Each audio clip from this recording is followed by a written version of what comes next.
This is a reading from the poem of the Man God by Maria Valtorta, Volume 5, Episode 608, The Night of Good Friday, 29th of March, 1945. Mary, assisted by the weeping women, comes to herself, and she weeps without having any other strength but that of shedding tears. It really seems that her life must flow and be consumed completely in her tears. They want to give her some refreshment. Martha offers her some wine. The mistress of the house would like her to take at least some honey. Mary of Alphaeus, kneeling in front of her, offers her a cup of lukewarm milk, saying, "I milked it myself from little Rachel's goat."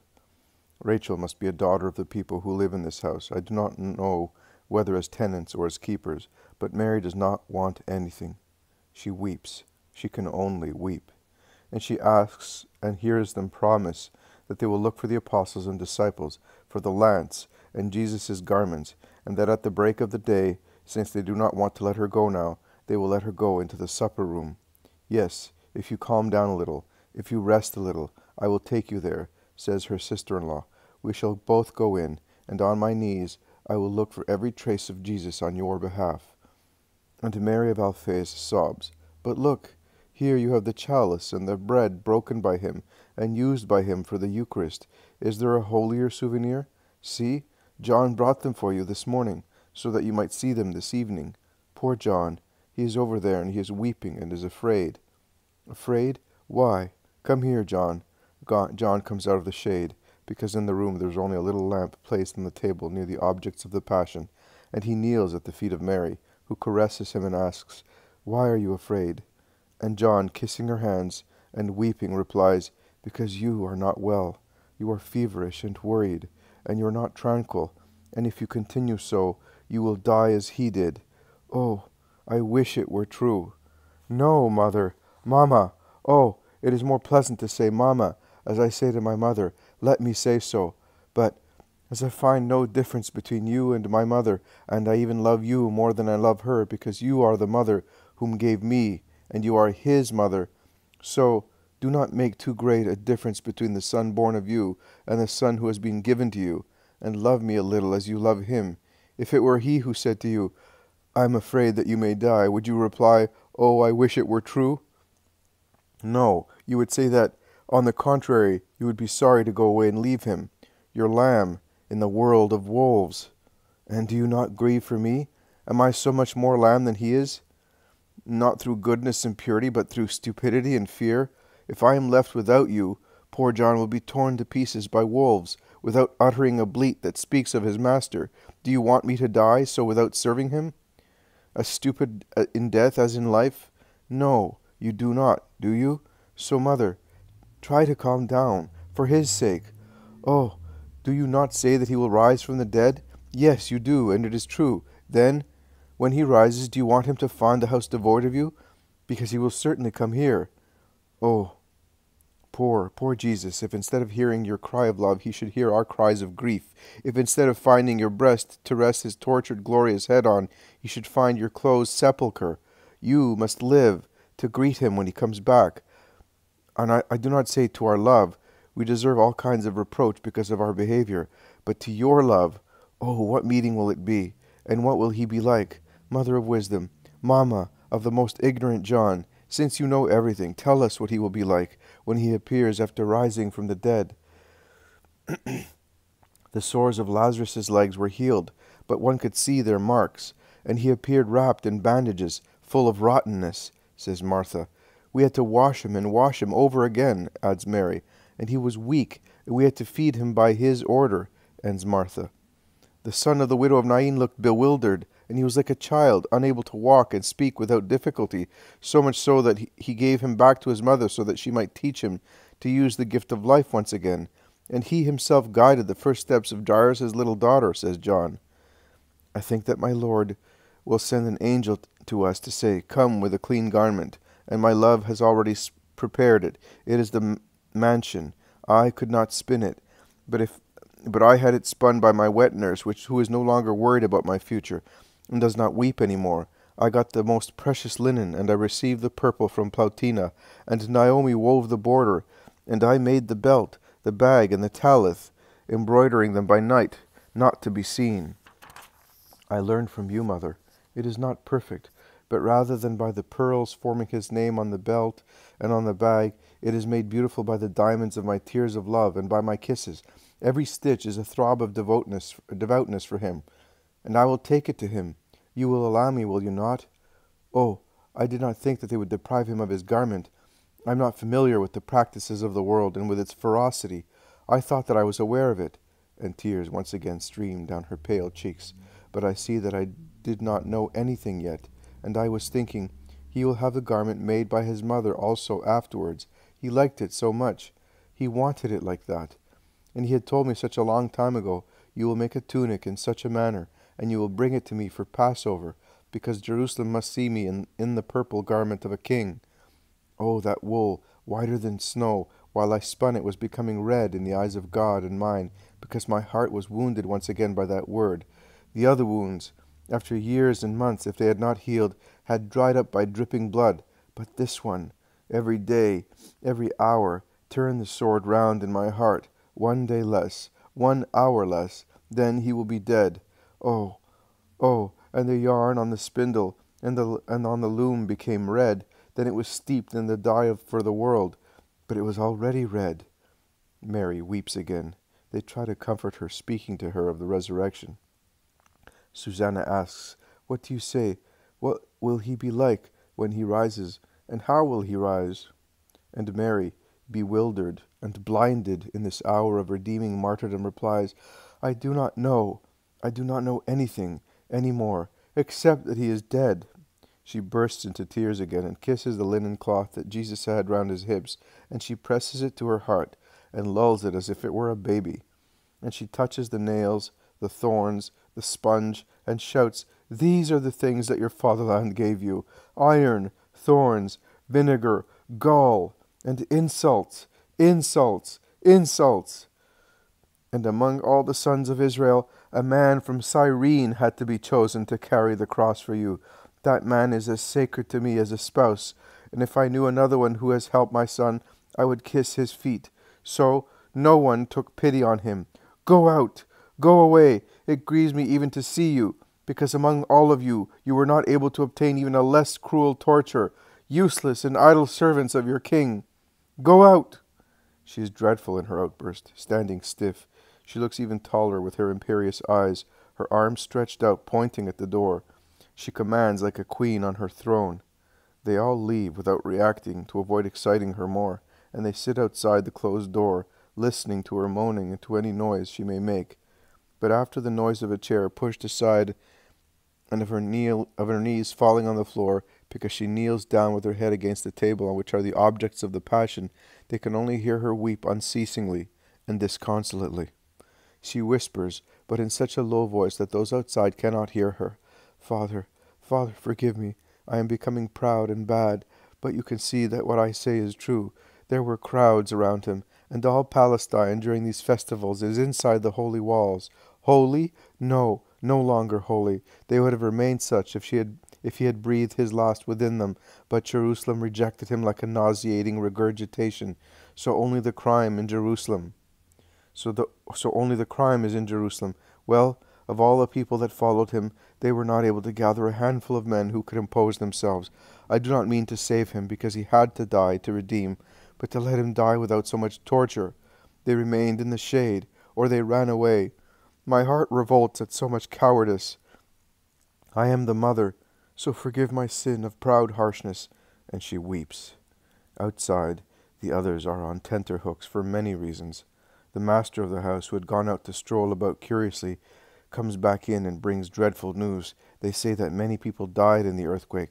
Many were wounded in scuffles between followers of the Nazarene and the Jews, that many have been arrested, and that there will be more executions because of rebellions and threats to Rome, that Pilate has given orders to arrest all the followers of the Nazarene and the leaders of the Sanhedrin who are present in town or had already ran away through Palestine, that Johanna is dying in her mansion, that Manaen has been arrested by Herod, whom he insulted in the presence of all the court as an accomplice of the deicide. In brief, a pile of catastrophic news. The women moan, not so much out of fear for themselves, but for their sons and husbands. Susanna thinks of her husband, who is known as one of Jesus' followers in Galilee. Mary of Zebedee thinks of her husband, who is the guest of a friend, and of her son James, of whom she has had no news since the previous evening. And Martha says, sobbing, "Perhaps they have already gone to Bethany, who did not know what Lazarus was for the Master." "But he is protected by Rome," retorts Mary Salome. "Oh, protected, considering how much the chiefs of Israel hate us. Who knows what charges they will make to Pilate against him?" "Oh God," Martha, not knowing which way to turn, shouts, "The arms! The arms! The house is full of them, and also the mansion. I know. This morning at dawn, Levi, the guardian, came, and he told me, but you know as well, and you told the Jews on Calvary, 'Fool, you have put in the hands of the cruel people a weapon to kill Lazarus.'" "I said so. I did. I spoke the truth without knowing. But be quiet, you chicken-hearted woman. What I said is the safest guarantee for Lazarus. They will be wary of venturing on searching where they know there are armed people. They are cowards. Yes, the Jews are, but the Romans are not. I am not afraid of Rome. She is just and peaceful in her provisions." "Mary is right," says John. "Longinus said to me, 'I hope you will be left alone, but if you are not, come or send someone to the praetorium.' Pilate is benign towards the followers of the Nazarene. He was generous also towards him. We will defend you." "But if the Jews act by themselves? It was they who captured Jesus yesterday evening, and if they say that we are desecrators, they are entitled to capture us. Oh, my sons, I have 4 of them. Where will Joseph and Simon be? They were on Calvary, and later they came down when Johanna was unable to resist. They came down to help and defend the women. They, the shepherds, and Alphaeus, all of them. Oh, they will certainly have already killed them. Did you hear that Johanna is dying? It is certainly because she has been wounded, and before the mob could strike a woman, they must have defended her and were killed. And Judas and James, my little Judas, my darling, and James, as kind as a girl. Oh, I have no children left. I am like the mother of the Maccabean children." All the women weep desperately, except the mistress of the house, who has gone to look for a hiding place for her husband, and Mary Magdalene, who is not weeping, but her eyes are full of fire, and she has also become the authoritative woman of days gone by. She does not speak, but she darts angry looks at her dejected companions, and in her eyes one can read an epithet very clearly: cowards. Some time goes by so. Now and again one stands up, opens the door slowly, casts a glance, and closes the door again. Where is she going?" ask the others, and the person who has looked answers, "She is always on her knees. She is praying, or she seems to be speaking to someone. And also, she has got up and she is gesticulating, walking up and down the room." No date. Lament of the Blessed Virgin. "Jesus, Jesus, Jesus, where are you? Can you still hear me? Can you hear your poor mother, who is now shouting your name, after keeping it in her heart for so many hours? Your holy, blessed name that has been my love, the love of my lips, which tasted the flavor of honey, repeating your name, of my lips, which now, instead, when they mention it, seem to be drinking the bitterness left on your lips, the bitterness of the terrible mixture. Your name, the love of my heart, that welled with joy when repeating it, as if it had welled to pour off its blood and receive you, and clothe you with it when you descended into me from heaven, so small, so tiny that you could have rested in the calyx of wild mint. You, so great, the mighty one, humiliated in the embryo of man for the salvation of the world. Your name, grief of my heart, now that they have torn you away from the caresses of your mother, to throw you into the arms of the executioners, who have tortured you to death. My heart has been crushed by your name, that I had to keep within me for so many hours, and whose cry increased more and more as your sorrow increased, until it crushed it, as if it had been trodden on by the foot of a giant. Oh, my sorrow is a giant, and it crushes me, it shatters me, and there is nothing that can alleviate it. To whom shall I mention your name? Nothing replies to my cry. Even if I shouted so loud that I split the stone closing your sepulchre, you would not hear me, because you are dead. You cannot hear your mother any more. How many times have I called you son during these 34 years, since I learned that I was to be a mother, and that my little one was to be named Jesus? You were not yet born, and I, caressing my womb in which you were growing, used to call in a low voice, Jesus, and you seemed to move to say, "Mummy," to me. I had already given you a voice, and I dreamed of your voice. I could hear it before it existed. And when I did hear it, as faint as that of a newborn lamb, tremble in the cold night in which you were born, I became acquainted with the abyss of joy, and I thought that I had become acquainted with the abyss of sorrow, because it was the weeping of my baby who was cold, who was uncomfortable, who was shedding his first tears of Redeemer, and I had neither fire nor cradle, and I could not suffer in your stead. Jesus, I had but my lap as fire and cushion, and my love to worship you, my holy Son. I thought that I had become acquainted with the abyss of sorrow. It was the dawn of that sorrow. It was the edge of that sorrow. Now it is the broad noon. Now it is the bottom. This is the abyss, this which I am touching now, after descending into it during these 34 years, driven by so many things and prostrated today in the horrible bottom of your cross. When you were a little baby, I used to lull you, singing, "Jesus, Jesus." Which harmony is there more beautiful and holy than this name, which makes the angels smile in heaven? To me, it was more beautiful than the song so sweet of the angels the night of your birth. I could see heaven in it, the whole of heaven. I could see through that name, and now sing it to you who are dead and cannot hear me, and you do not reply to me, as if you had never existed. I see hell, the whole of hell. See now, I understand what it means to be damned. It is to be no longer able to say, "Jesus, horrible, horrible, horrible." How long will this hell last for your mother? You said, "Within 3 days I will rebuild this temple." I have been repeating these words to myself all day today, in order not to drop dead, to be ready to greet you when you come back and go on serving you. But how shall I be able to put up for 3 days with the knowledge that you are dead? You, my life, for 3 days, dead. How come you, who know everything, because you are the infinite wisdom, are not aware of the torture of your mother? Can you not imagine it, remembering the day I lost you in Jerusalem, and you saw me squeeze through the crowd around you, looking like a shipwrecked person that touches the shore, after struggling so much with waves and death, with the countenance of a woman who comes out of a torture exhausted, almost bled to death, aged, heartbroken? And then it was possible for me to think that you were just lost. I could not delude myself that it was only that. I could delude myself that it was only that, but not today. Not today. I know that you are dead. No illusion is possible. I saw you being killed, and even if grief should make me lose my memory, here is your blood on my veil, and it says to me, "He is dead. He is bloodless." These are the last drops that gushed out of his heart, out of his heart, out of the heart of my child, of my son, of my Jesus. Oh, God, merciful God, do not let me remember that they split his heart. Jesus, I cannot stay here alone, while you are there all alone. I, who have never loved the roads of the world and crowds, and you know, after you left Nazareth, have more and more frequently followed you in order not to live far from you. I could not live away from you.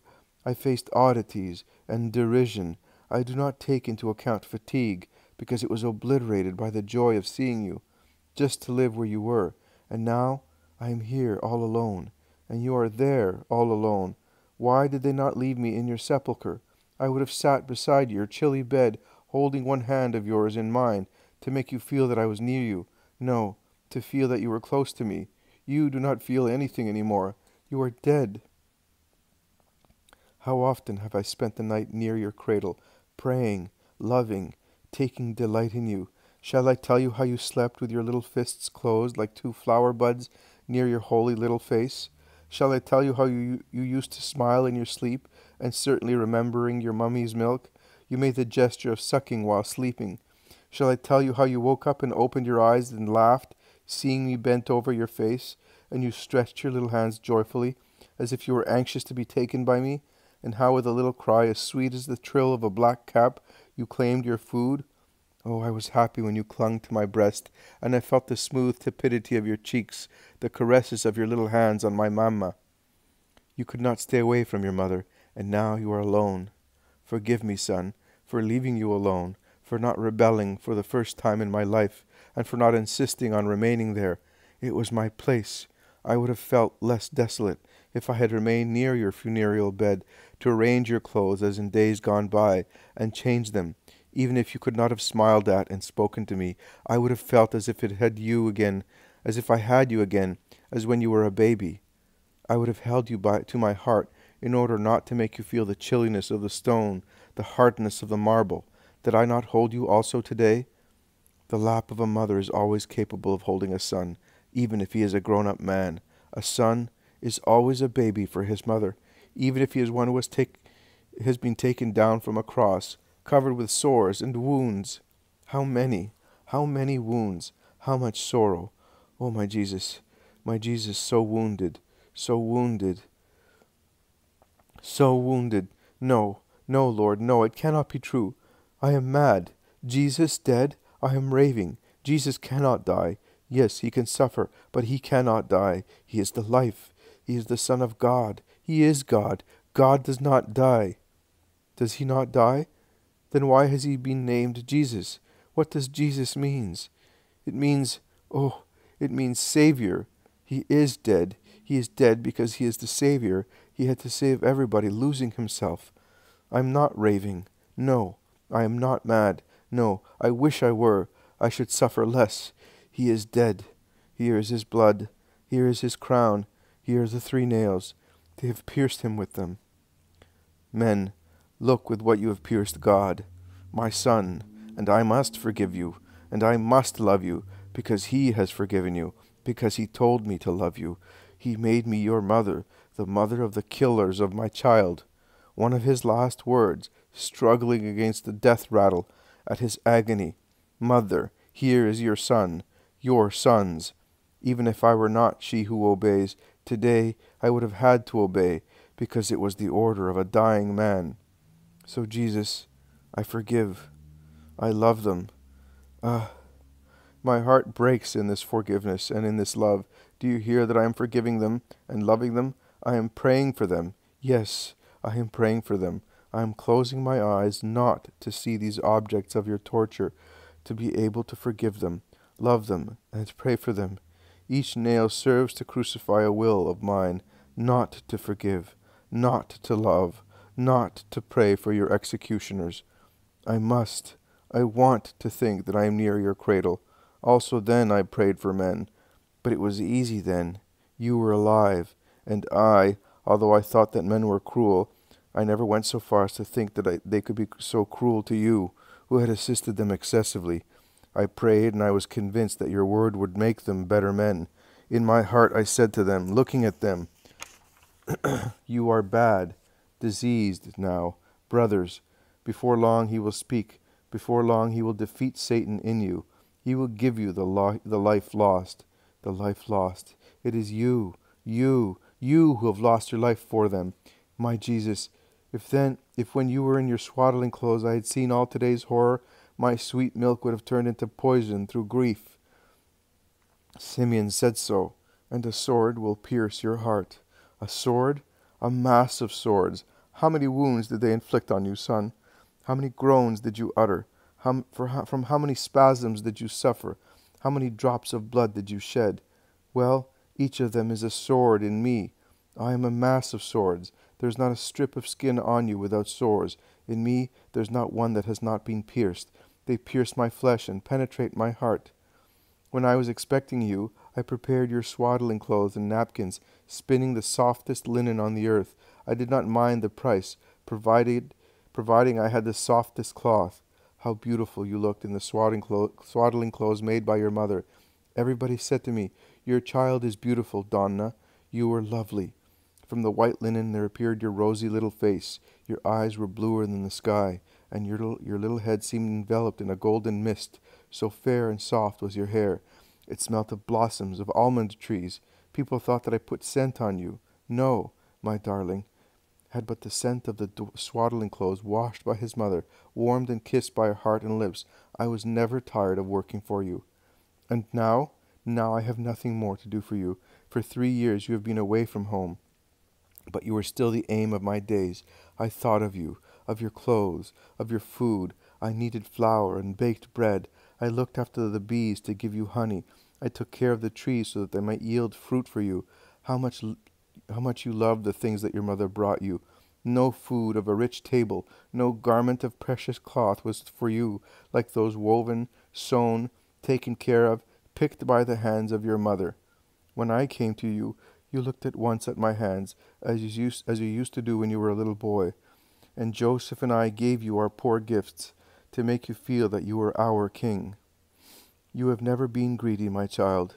It was love that you were seeking. That was your food, and you found it in our attentions. Even now you found it, and were looking for it, poor son of mine, so little loved by the world. No, now nothing more. Everything has been accomplished. Your mother will not do anything any more for you. You no longer need anything. Now you are alone, and I am alone. Oh, happy Joseph, who has not seen this day. I wish I had never seen it either. But in that case, you would not have had even this comfort of seeing your poor mother. You would have been all alone on the cross, as you are all alone in the sepulchre, all alone with your wounds. Oh God, God, how many wounds has your son, my son? How was I able to see them without dying, whereas I almost fainted every time you hurt yourself when you were a child? Once you fell in the kitchen garden in Nazareth, and you hurt your forehead, only a few drops of blood. But I, who felt I was dying when I saw the drops of your blood at the circumcision, and Joseph had to support me, as I was shaking like one who is dying, I thought that that tiny cut would kill you, and I cured it more with my tears than with water and oil, and I was not at peace until I saw that it no longer bled. Another time you were learning to work, and you hurt yourself with a saw, a slight wound, but I felt as if the saw had cut me in two. I had no rest until 6 days later, when I saw your hand healed. And now you have your hands, feet, side ripped. Now your flesh is falling in pieces. Your face is bruised, that face which I did not dare to touch lightly with a kiss. And your forehead and the nape of your neck are ulcerated, and no one gave you medicament or comfort. Look at my heart, God, who have struck me in my child. Look at it. Is it not as covered with sores as the body of your son and mine? The scourges have come down on me like hailstones while he was being lashed. What is distance for love? I suffered the torture of my son. I wish I alone had suffered it, and that I alone were on the sepulchral stone. Look at me, God. Is my heart not bleeding? Here is the circle of thorns. I can feel it. It is a band that squeezes and pierces it. Here is the hole of the nails. 3 stylets driven into my heart. Oh, those blows, those blows. How did heaven not collapse because of those sacrilegious blows on the flesh of God?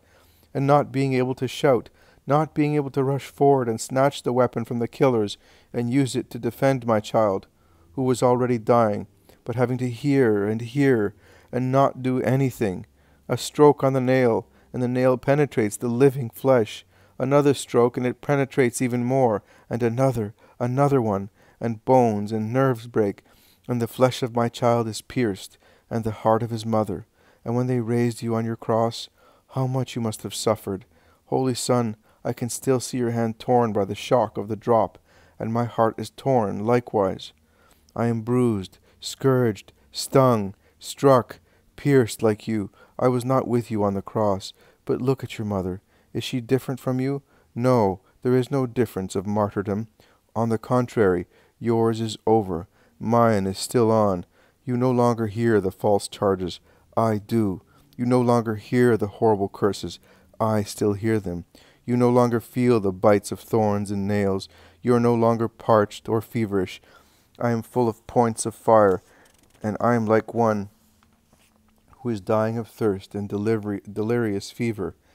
If they had even allowed me to give you a drop of water, my tears, if the ferocity of men denied the Creator the water created by him, I gave you suck for a long time, because we were poor, my son, and in our flight into Egypt we had lost so much, and we had to get a new house, furniture, clothes, and food, and we did not know how long the exile would last, or what we would have found going back to our country. I gave you suck longer than the usual period of time, so that you might not feel the lack of food. Until we got the little goat, I was your little goat, child of your mummy.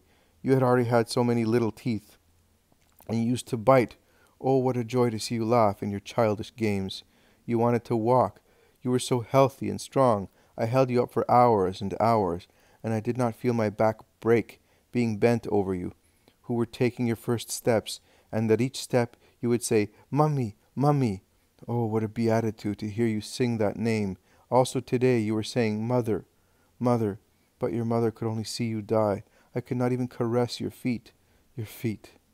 Ah, even if they had been within reach, I would not have been able to touch them to avoid increasing your torture. How much your poor feet must have suffered, oh my Jesus. If only I could have come up to you and placed myself between the wood and your body, and prevented you from rubbing against the wood in the convulsions of the agony. I can still hear your head knocking against the wood in the last gasps, and that sound drives me mad. It is my head. It is in my head, like a hammer. Come back, my dear Holy Son. I am dying, and I cannot bear this desolation of mine. Show me your face once again. Call me again.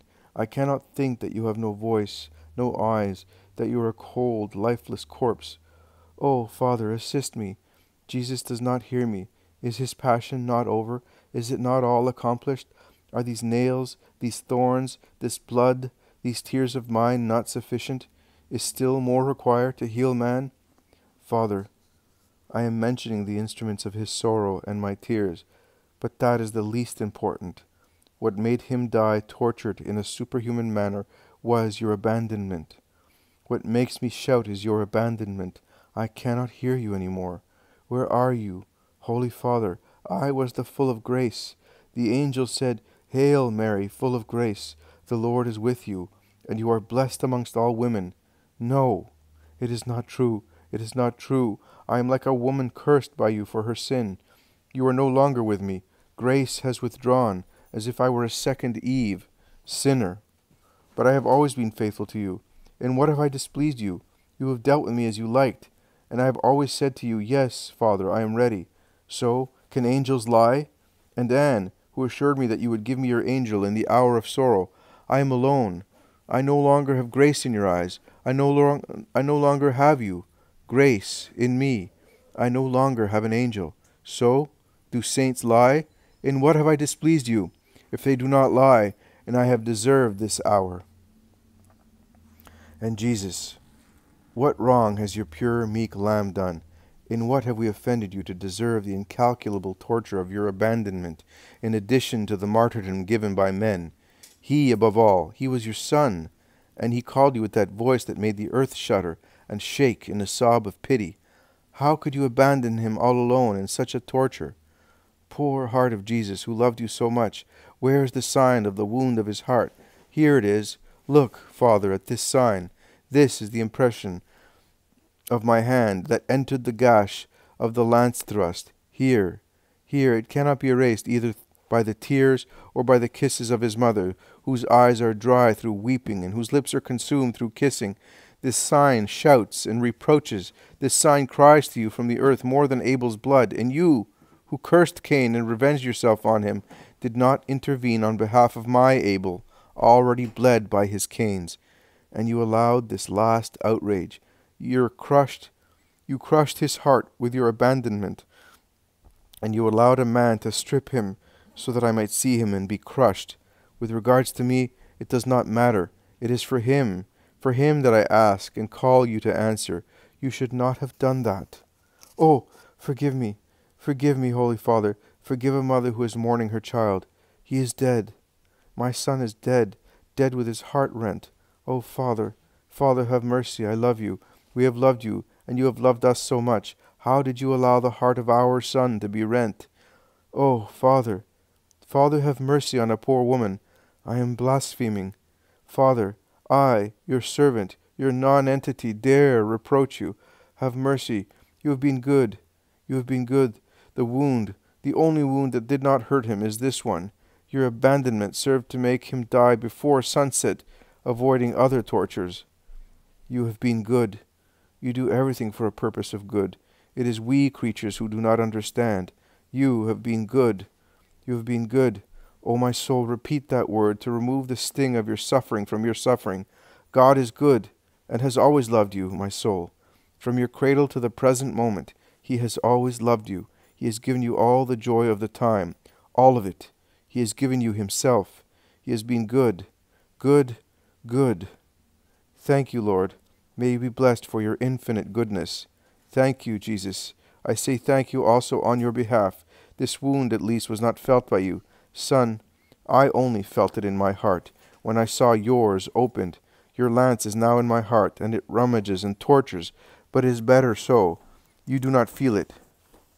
But have mercy, Jesus, a sign from you, a caress, a word for your poor mother, whose heart is torn to pieces. A sign, Jesus, if you want to find me alive when you come back.